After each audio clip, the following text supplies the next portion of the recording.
Hormuz প্রণালীতে আবারও জ্বালানি তেলবাহী দুটি জাহাজে ক্ষেপণাস্ত্র হামলার ঘটনা ঘটেছে।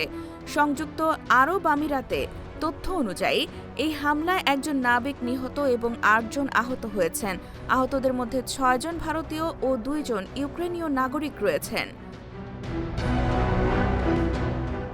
জাতিসংঘের তথ্য বলছে, গত ২৮ ফেব্রুয়ারি ইরান ও যুক্তরাষ্ট্র ইসরায়েলের মধ্যে যুদ্ধ শুরুর পর থেকে হরমুজ প্রণালী ও আশেপাশের এলাকায় বিভিন্ন হামলায় অন্তত ১৪ জন নাবিক নিহত হয়েছেন।